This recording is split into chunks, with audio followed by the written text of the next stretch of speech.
Também com você no Facebook, no YouTube e também no Instagram para a gente trazer, né, aquele quadro aí, a participação da Aline Cordeiro no quadro Transformando a Aprendizagem. Bom dia, Aline. Bom dia, Silvano. Bom dia aos ouvintes. Bom dia, seguidores. Tudo bem, vamos lá, né? Mais um dia. Mais um dia, com a graça de Deus. Silvano, hoje eu quero comentar um pouquinho sobre uma reportagem que passou no jornal da SBT na quarta-feira. A reportagem dizia assim que o jornal britânico lançou uma pesquisa dizendo que os games podem elevar o QI, né?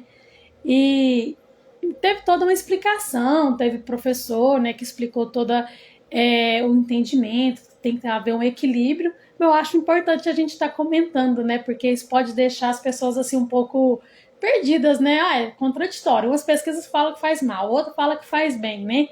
E todo mundo quer ter o QI elevado, né? Que é o quociente da inteligência. É um fator que mensura ali o seu nível intelectual.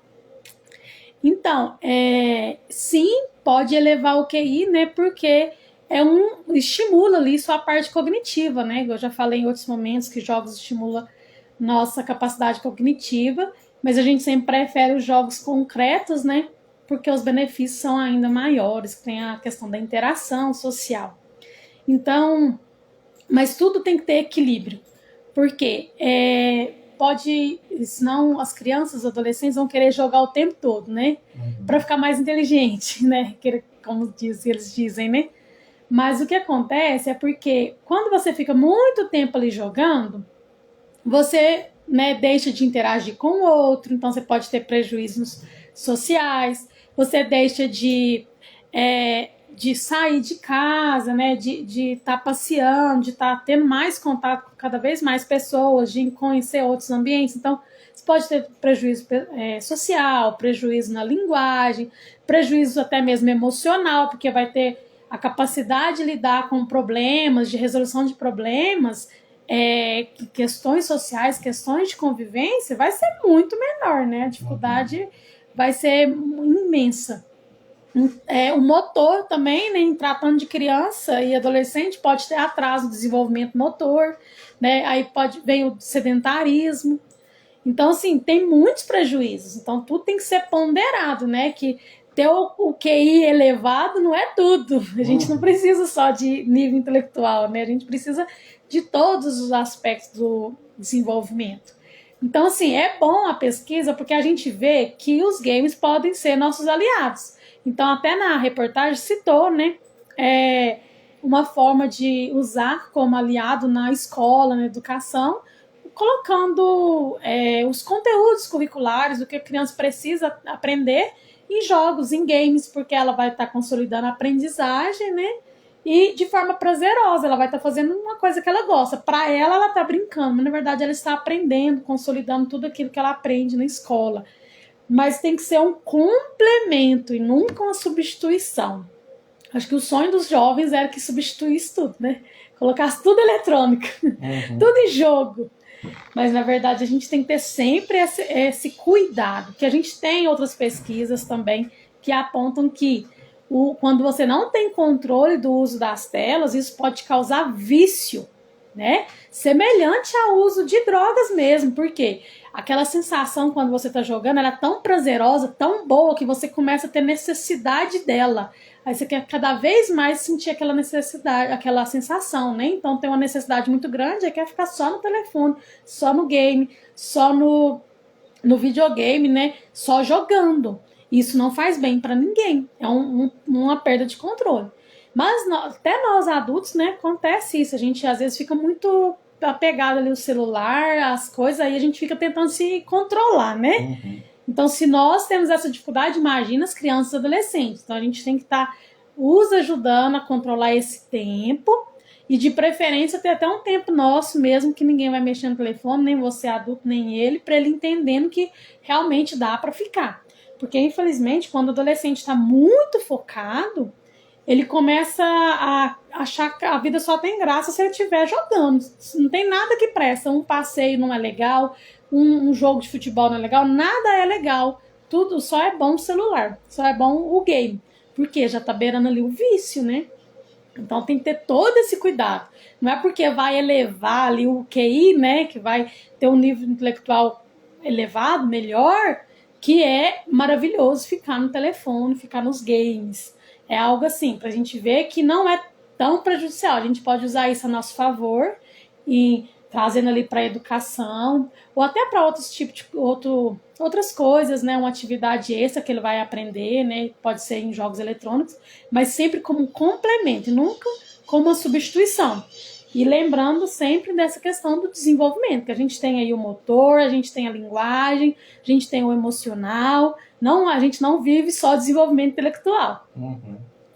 E era isso que eu queria comentar, né, rapidinho, mas achei interessante que eu falei, as pessoas veem uma reportagem dessa, se atenta só ao título, aí pensa assim, mas então o que as pessoas comentam aí é bobeira, né? Mas você já reparou que a maioria dessas reportagens, né, se a gente não for ver a fundo do que se trata, ficar preso só no título, essas reportagens já são tendenciosas. Isso. Entendeu? Por isso que é bom a gente abrir né, a matéria, ler, né, analisar direitinho o que diz a matéria e não ficar só no título, porque todo título de matéria, gente, você pode pegar, é tendencioso isso a você... Mesmo. Aí você vai abrir, não é nada daquilo que está no título. Não, eu assisti, assim, passou no jornal, foi o vídeo, teve, né, o professor especialista explicando, né, falou sobre o equilíbrio, falou desse uso na escola, né, como aliado, tudo isso. Mas as pessoas podem só ver ali o título, nossa, né, que legal, que né? Legal, né? E, então meu filho tá certinho. Meu filho vai ser o mais inteligente, né, que é o que mais joga. É o dia inteiro na frente do computador, né? Aí, né, nem só de nível intelectual a gente vive, a gente precisa aí da linguagem, a gente precisa do desenvolvimento motor, a gente precisa do social, do emocional, né? Que isso é tudo muito importante, né? Hoje os prejuízos, as doenças, né, mais características de hoje em dia são emocionais, né? São psíquicas. Então a gente sabe que as telas, a tecnologia causa atrasos, né? Grandes prejuízos nessas áreas aí, dessas doenças psíquicas. Muito bem. Tá aí, né? As dicas, então, a orientação aí da Aline, né? Aí, para hoje. Por hoje é só? É curtinho. Só pra gente fechando, então, aqui, ô Aline, né? Toda semana a Aline tá aqui com a gente, né? Na sexta-feira, às 9h30. Então, pro pessoal que tá em casa aí, que ainda não entendeu esse quadro, né, Aline? A Aline é formada em psicopedagogia, tá bom? Explica direitinho o que é a função do psicopedagogo, Aline. Então, o psicopedagogo é o profissional que trabalha diretamente com a aprendizagem. Então, ele estuda ali sobre desenvolvimento humano, estuda sobre as formas de aprendizagem, estuda sobre o desenvolvimento do cérebro, procura estudar tudo que envolve aprendizagem para entender como que funciona ali. E quando o indivíduo tem uma dificuldade de aprendizagem, ele conseguir avaliar e entender qual é a causa daquela dificuldade de aprendizagem e, a partir daí, fazer intervenção. Aí o psicopedagogo pode trabalhar com qualquer faixa etária, até mesmo com idoso. Mas quando a gente vai se especializando, a gente forma o nosso nicho, né? Que é aquela área que você mais estuda, que você mais... dedica tempo, né? Então eu trabalho diretamente com crianças, eu trabalho muito com crianças. Mas sempre que eu trago informações, eu trago no geral, né? Às vezes eu falo de estimulação cognitiva, pode ser para idoso, para criança, mas existe com idoso, por exemplo, o psicopedagogo trabalha com reabilitação cognitiva, reabilitação motora, porque o idoso vai perdendo nessas habilidades que adquiriu lá na infância. E quando necessário, a gente encaminha para outros profissionais. Então, se tem um atraso do desenvolvimento, a gente investiga para ver o que é aquela causa, que pode ser um indício de um transtorno. E ao terminar a avaliação, eu faço um relatório com tudo que eu avaliei, em todos os aspectos do desenvolvimento, com todas as orientações para a escola, para a família e os encaminhamentos. Talvez eu vou encaminhar para o neuro, porque eu pensei que posso, né? Eu acreditei ali dentro das minhas orientações, eu vi da minha avaliação, eu percebi grandes indícios de algum transtorno, então eu vou levantar uma hipótese diagnóstica e vou encaminhar para o neuro, né? O neuropediatra ou o psiquiatra infantil, para ele analisar e possivelmente fechar um diagnóstico. Mas eu só levanto a hipótese, eu não fecho.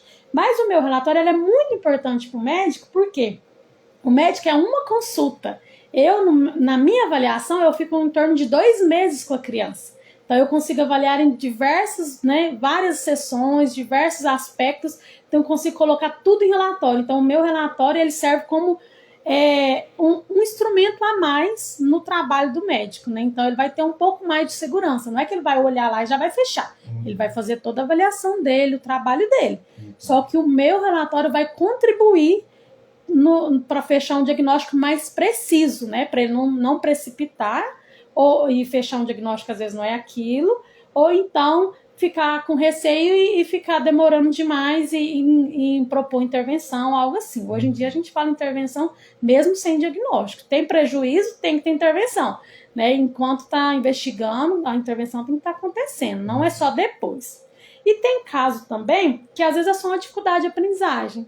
Então, a criança está com dificuldade de aprendizagem e essa dificuldade ela não é de um transtorno, pode ser algo familiar, né? Algum momento, alguma coisa que a criança está passando em casa e está atrapalhando ela aprender. Pode ser pedagógica, a forma que está sendo trabalhada na escola, ela não está conseguindo entender. Mas a hora que você entende a forma que ela aprende, ensina de outra forma, daquela forma que ela aprende, ela já consegue superar aquela dificuldade. Então, você já viu que o problema era a metodologia pedagógica.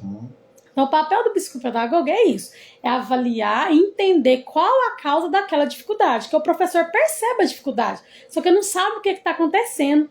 Ele não tem aquela formação e nem tem tempo ali na sala de aula, né, para estar investigando cada aspecto e aplicando protocolos, que a gente, né, tem uns protocolos não restritos, né, para psicopedagogos, que são cientificamente comprovados, que a gente usa como, a gente fala quantitativo, que nos ampara na nossa avaliação qualitativa, que nossas observações, e chega a uma hipótese diagnóstica. Então, o papel é esse, é investigar a causa, descobrir essa causa e intervir em cima dessa causa para a criança, para o adolescente superar e ter um desenvolvimento, né, ao longo da sua vida. E aí, como eu falei, tem de adulto, porque tem adulto que às vezes está com dificuldade na faculdade, está com dificuldade de tirar uma carteira de habilitação, né, que não está conseguindo passar na prova, porque às vezes não está sabendo estudar, não encontrou sua forma de estudar, e o psicopedagogo vem ajudar nesse momento.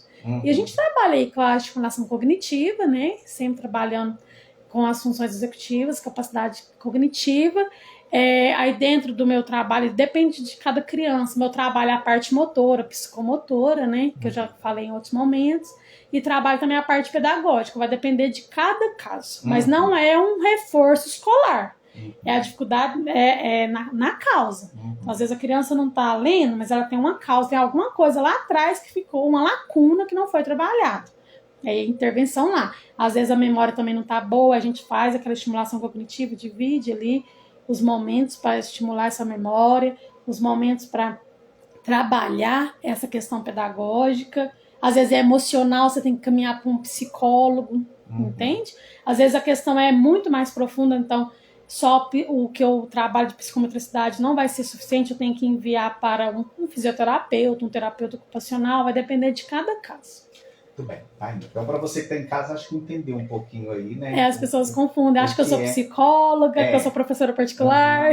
E só para deixar bem claro, né, Aline, a participação da Aline aqui toda semana, né, esses minutinhos que ela tira para brincar, né, às vezes deixa alguma fazer em casa e vem aqui participar e passar algumas dicas, né, para você pai, para você mãe. De maneira alguma, essas dicas, né, essas orientações aqui, é para querer ensinar você a ser pai, como você deve ser pai, como você deve ser mãe. De maneira alguma a gente está aqui para julgar, né, a maneira que você está criando o seu filho, se está criando bem, se não está criando. De maneira alguma nós não estamos aqui para isso não. Porque às vezes eu dou meu espetáculo aqui também, né? E às vezes tem gente que pode estar aí do outro lado, me conhece, pensando, mas Silvano fica dando pitaco, nem pai ele é. Mas eu acho que eu não preciso ser pai para mim, às vezes, para entender certas coisas e dar a minha contribuição nas minhas opiniões. Mas as dicas da Aline aqui, os meus pitacos, às vezes, em alguma coisa, em algum assunto que ela traz, de maneira alguma a gente quer aqui, né, Aline? Julgar, eu sempre falo, reflexão. A pessoa refletir, né, baseado no que eu estudo, desenvolvimento humano, desenvolvimento infantil, no que eu acredito, porque eu tenho meus princípios também, né? Então, minha história de vida. Então, baseado em tudo que eu acredito, tudo que eu já estudei até hoje, eu trago orientações. Eu sempre falo, é uma forma de refletir. Até semana que vem, se Deus quiser. Bom final de semana aí para você, tá? E sexta-feira